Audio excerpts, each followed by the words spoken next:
Dr. Hovind, I love your doctoral thesis.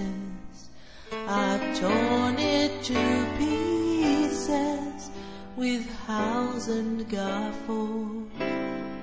I can't remember when I last pissed myself laughing.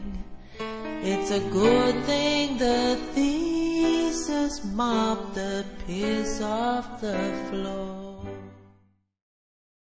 Welcome to part 56 of this read-through and peer review of Kent Hovind's doctoral dissertation, which was published on wikileaks.org on December 9th, 2009. If you have not yet seen any of the previous parts of this series, then I recommend that you go back and see those first, as in this episode I will start off exactly where I finished off in the last. In the last episode, Kent gave us a poem. Thankfully, he doesn't do that again in this episode. Carry on, Kent. We have to admit by faith that God exists because we are limited in our senses. No, Kent, you are limited in your senses, specifically common sense. By your reasoning, we would also have to admit that pixies, fairies and goblins also exist, not to mention Santa Claus. But thankfully, I'm old enough to realize that these are just made-up shit. But do carry on. A blind person believes by faith that there are colours. He has never seen them, but he believes by faith that they exist, because everyone has told him about them. Yes, Kent. And that brings us back round once again to ultraviolet light, infrared, radio, radar, and microwaves. We can't see any of them, but we know that they're there, and not just by blind faith. A blind man simply perceives a lot less of the electromagnetic spectrum than a normal-sighted person would do. I think that you will be very hard pushed to find at least one blind person that will deny the existence of the entire electromagnetic spectrum because they can't perceive colours.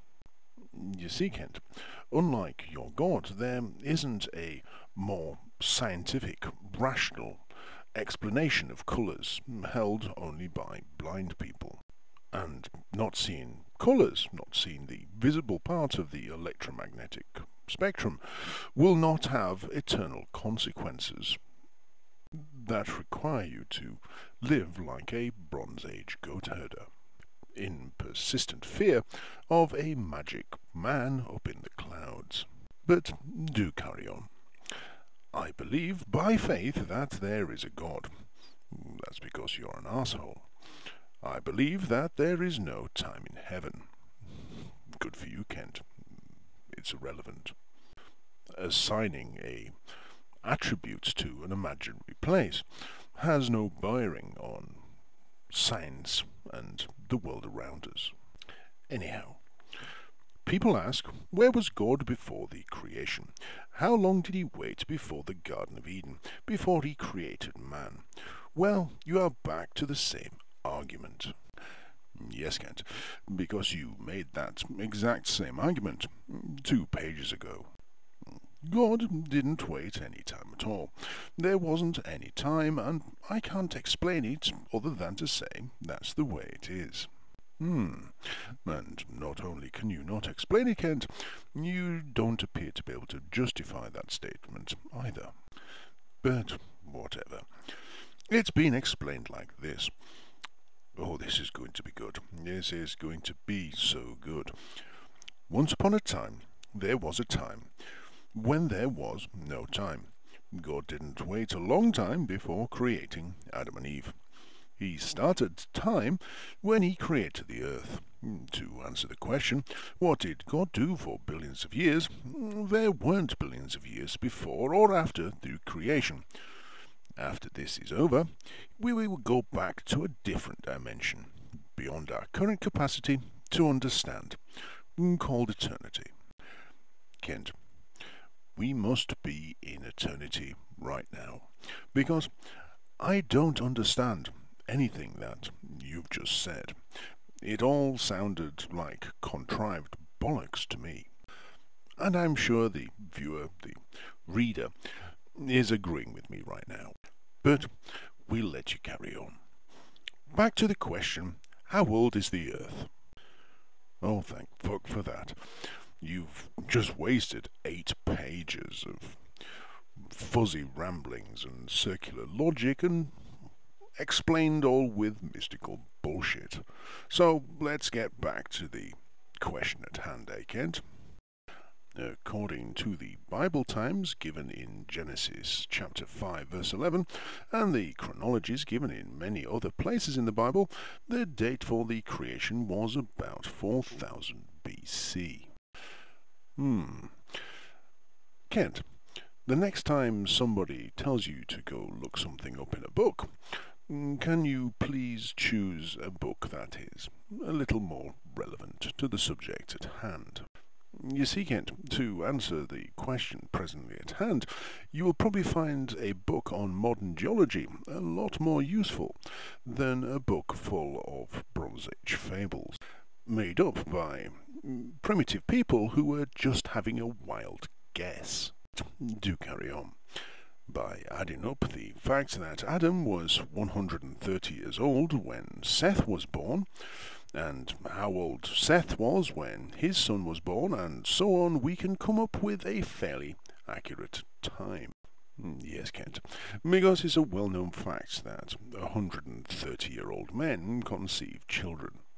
Of course, what is more widely well-known is that if you want to have sex with a 130-year-old man, you're going to have to dig him up first.